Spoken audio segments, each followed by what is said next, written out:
Hello everyone, and thank you so much for joining me today.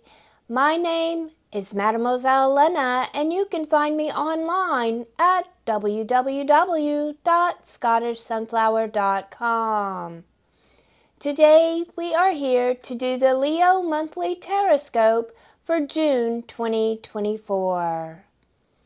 In order to prepare for this reading, please clear your mind and focus on the question or situation that you most desire the answers to this month.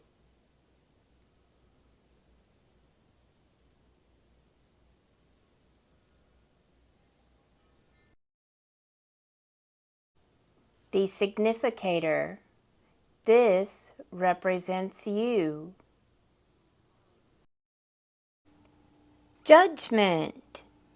This is renewal, an awakening, a change of position, a change of consciousness, a need to repent and forgive.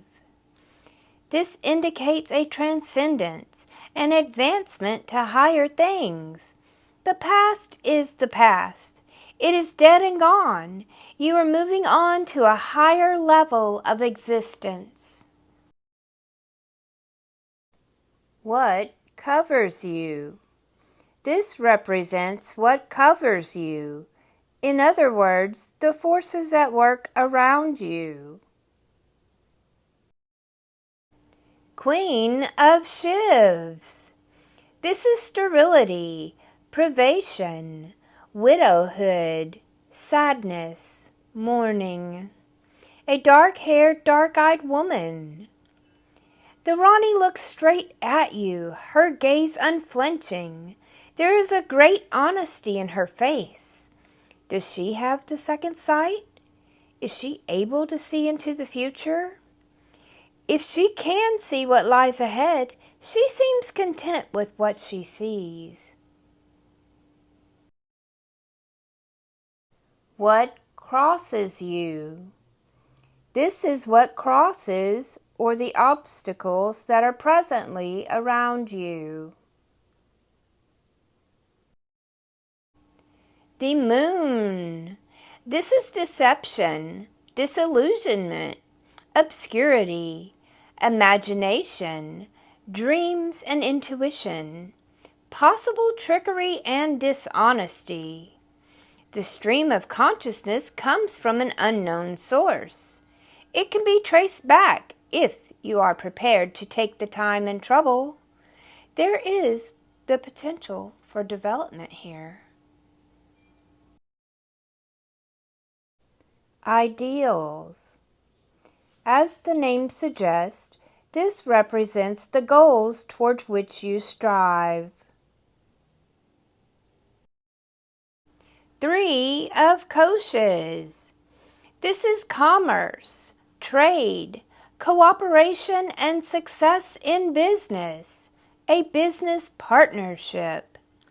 The Ram's concentration is on the job he is doing.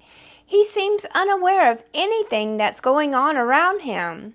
Is this a favorite spot of his, or has he simply stopped and is trying his hand here? The basket would seem to be an indication of expectations. Is this simply optimism, or is it based on past performance?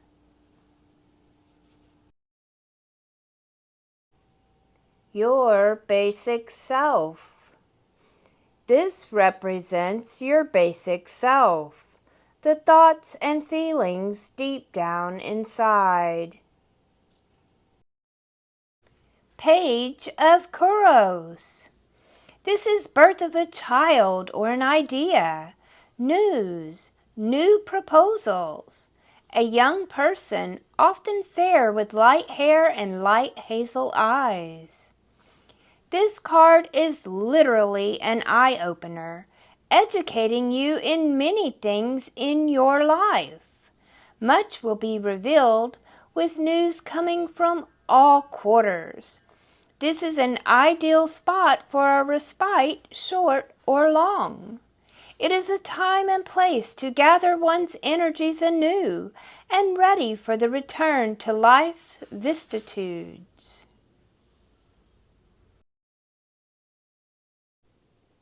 the past. The fifth card represents the past. 5 of Coaches. This is competition, struggle, battle of life, change for the better. This is a scene of energy being used for positive purposes. Fire is positive, energy-giving, and protective. It radiates both heat and light, warming and comforting. Are you related to the Gypsies, moving on to pastures new? Or to the Morris men, joyfully celebrating life and the seasons in their age-old dance?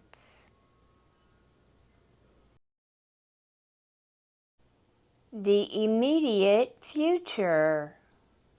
The sixth card represents the immediate future. By immediate, I mean the next 5 or 6 months.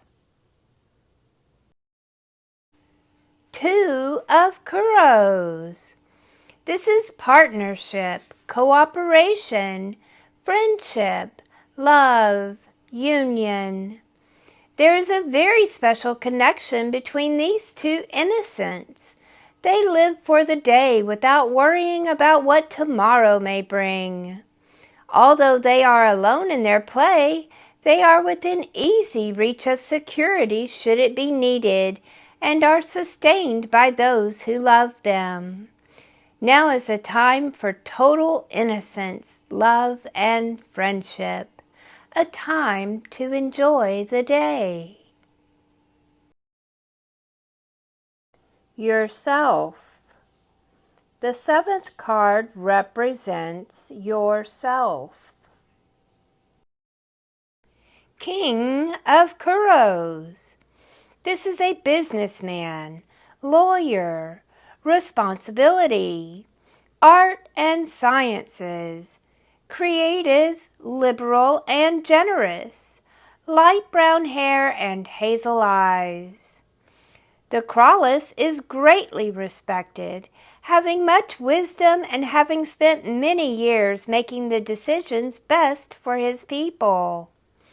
Here is a tried and trusted leader who thinks only for the good of his family. He is a generous man and can be approached by anyone with a problem. Friends and family. Next up is card 8, which represents the close friends and family around you. The Empress.